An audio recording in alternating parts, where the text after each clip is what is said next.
Nah, NU itu punya pelajaran al-muhafadzatu alal qadimi sholih wal akhdhu bil jadidil aslah, tidak melupakan sirotol mustaqim. Makanya ingat selalu pada sirotol ladzina an'amta alaihim, jalannya orang-orang mulo mulutan ning ya ono khol itu. Nah, pemahaman inilah yang kemudian sekarang dipertanyakan semua orang. Ketika dunia Islam lagi galau seperti ini, kenapa yang di Indonesia kok tumbuh subur, damai?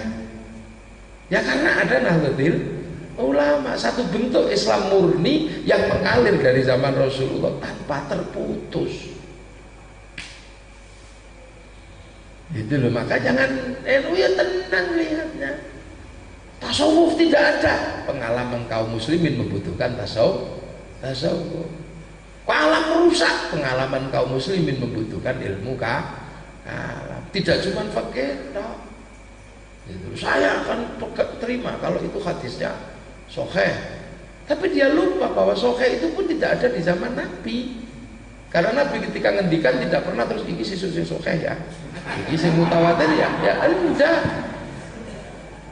Gitu loh. Nah, orang kalau berpegangan pada prinsip itu saya khawatir. Nanti kalau sudah sampai di hadis sahih, mereka nggak percaya dengan hadis sahih karena terus tahu bahwa hadis sahih itu produk sosial, kebutuhan kaum muslimin pada zaman itu. Makanya kelompok yang berpegangan kepada sunnah mentok, begitu sampai di sunnah mereka jadi ingkarus sunnah. Loh wis ono barange kok. Yang gitu. Loh itu 300 tahun setelah Rasulullah. Ini maka, buktinya apa? Maka saya khawatir orang-orang ini itu besok yang pertama kali meninggalkan Islam. Lah kenapa? Nah sekarang buktinya mana? Lah bukti-bukti dihilangkan coba. Kak saya kalau nggak ada buktinya, nggak ada dalilnya, nggak percaya. Lah terus perang Khandaqnya diuruk. Nanti terus Khandaq itu tinggal cerita, nggak ada buktinya. Saya nggak mau dulu ya, protokol. Nah, Islam di Indonesia ini di dalam memahami ubudullah ka'annaka tarahu fa illam takun tarahu fa innahu yaraka sudah sampai pada prinsip itu. Prinsip apa? Husnudzon sama Allah. Membentuk husnudzon itu tidak mudah ya. NU itu loh orang sampai dibikin husnudzon, apem itu iso garai di ngapura Gusti Allah. Loh, sing liyane kan dimaafkan Allah kalau sudah bedil orang. ISIS itu kan merasa tentram nek wis bedil wong. NU itu bisa husnudzon sama Allah. Itu sudah merasa tentram hatinya. Itu nikmat mana lagi yang kamu ingkari? Kira mongso nggawa gendera ngene tok lho, NU kuwi seneng ning lapangan. Nah, itu sudah tenang hatinya. Di saat yang lain itu dicabut sama Allah. Nek urung bedel wong urung ayem. Lho kene iki sampai duwe husnudzon sampai semono. Zikir ngene. Maka ada cerita di zaman Gus Dur. Di NU terbiasa kan ngaji dengan husnudzon. Ya nek kowe zikir begini dia habis Jumat Falak 3 kali, Nas 3 kali, Kulhu 3 kali, Fatihah 7 kali kok 3 kali. Nanti dosamu diampuni Jumat ini sampai Jumat besok. Tuh, ini kan bentuk husnudzon yang luar biasa. Nah, dulu Gus Dur pernah itu datang terlambat sebelum ngaji, diselingi sama ngaji yang lain. Terus mengatakan puasa 1 hari di bulan Muharram itu sama dengan puasa setahun. Nah, Gus Dur ngajak puasa. Poso yuk. Kok poso. Habis itu perjalanan ke Pekalongan. Baru zuhur sudah minta makan. Loh Gus, ini kan baru zuhur. Ya saya ngambil paket yang setengah tahun aja. Kalau sehari kan kalau sehari kan setahun. Kalau sak beduk kan setengah tahun lah kata Gus Dur, saya ngambil paket yang setengah tahun aja. Jadi makanya kalau orang bertanya kenapa sih husnudzonnya jalan. Jadi untuk menyongsong ini husnudzon coba Bismillahirrahmanirrahim. Husnudzon dasarnya Bismillahirrahmanirrahim. Saiki anak 500 tahun berikutnya itu hafid Quran Bukan kok anak-anak turunnya orang NU. Nah itu di mana lagi pelajaran itu? Terus kayak gitu terus dianggap nggak ada tuntunannya. Nah, ya orang kadang nggak ngeliat aja. Satu hal yang sering kita lupakan. Nah ini prinsip-prinsip Nahdlatul Ulama. Kenapa sekarang NU yang Islam yang di Indonesia kok modelnya jadi NU begini? Ya pengalaman kok. Nenek moyangnya bunuh-bunuhan kayak gitu. Nah yang baru-baru ini kan nggak punya pengalaman. Merasa bahwa apalagi kalau alumni Makkah, alumni Madinah itu galaknya luar biasa. Sesajen tidak boleh. Ilmu gaib musyrik. Nah, dia di Makkah, dia di Madinah kok. Sebuah kota yang dilunggui sama Rasulullah. Jin mana lagi yang berani datang ke Madinah? Ya nggak berani Rasul begini, jin udah lari ke beret-beret gitu.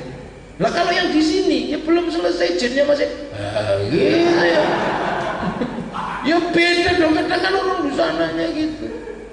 Lihat orang di Medina sholatnya nggak pakai pujian. Lihat orang se-Indonesia dunia datang ke sana royoan sholat. Nah di sini dengar azan ya Allahu Akbar, azan lagi. Kan beda situasinya. Dan orang ini kadang nggak pikir gitu loh. Nah, ahli sunnah wal jamaahnya itu ya kita ini wal jamaahnya ulama kayak semalam yang saya jelaskan. Nah itu butuh. Loh di sana ini nggak ada lagi sesajen. Lah yang nggak ada wong jin di sana mana ada yang berani deket? Wah ada Rasulullah, ada makam Rasulullah. Oh gitu ya, siapa yang mau deket? Nah, kita nyantet itu ya memang disantet lari ke Mekah, udah nggak bisa nembus Mekah santet itu. Namanya tidur ngorok di Mekah nggak akan kena santet. Makanya kalau musim santet pergi umroh nggak akan kesantet. Lu kan itu negeri yang udah diselesaikan sama Rasulullah tuh. Itu negeri Rasulullah, bosnya yang menyelesaikan. Ya nggak selesai lah. Mau apapun, mau ubah apapun, bahkan ketika seluruh peninggalan Rasul kamu hilangkan dari Makkah, tidak apa-apa. Seluruh tanda-tanda perjuangan Islam kamu hilangkan dari Makkah, tidak ada masalah. Oh, di situ masih ada Ka'bah, bosnya masih ada. Nah di sini kalau tanda-tandanya hilang, nyari kemana coba tandanya? Tolak-tolak. Itu loh, ini kadang orang itu kan. Ini sebenarnya persoalannya kepada bagaimana ka'annaka tarahu fa illam takun tarahu fa innahu yarauka. Di situ di ihsannya itu loh yang membuat kita jadi kayak begini ini. Kalau di Islam dan imannya itu nggak ada masalah, sama aja. Paling perubahannya beda lah, dikit aja. Yang satu sholatnya Allahu Akbar, yang satu Allahu Akbar, yang satu Allah. Nah kalau NU kan Allahu Akbar. Gitu aja. Yang satu Allahu Akbar, yang satu Allahu Akbar. Bedanya gitu. Yang satu dikir, yang satu gitu aja. Ya jangan cerewet gitu aja kok repot. Nah itulah makanya ketika dengan Islam yang jauh, tidak semua sunnah Rasul bisa dilakukan oleh orang yang jauh. Jenggot, ya tidak semua. Makanya Allah sudah membatasi wa ja'alnakum syu'uban wa qabaila lita'arufu. Makan 3 jari, ya tidak semua orang bisa ikut. Kalau di sana kurma sama roti masih bisa ikut, pergi haji masih bisa. Lah kalau yang di sini soto, ya nggak bisa. Loh, makanya itu termasuk sesuatu yang kadang ributnya itu di situ. Di sini ras mongoloidnya nggak punya jenggot. Kalaupun punya 12 diingu malah jadi kayak oyote untu. Mana bisa.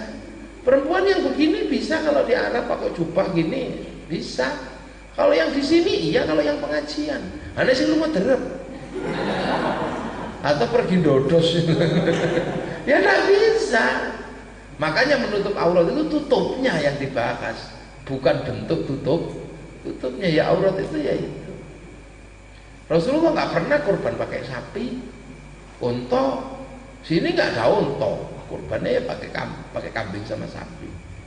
Nah ini kan kadang makanya Orang-orang mari kita jalankan sunnah, apa yang tidak dijalankan Rasul tidak boleh dijalankan umatnya, apa yang dijalankan Rasul harus dijalankan sama umatnya. Nah itu aja yang kemudian sering ribut.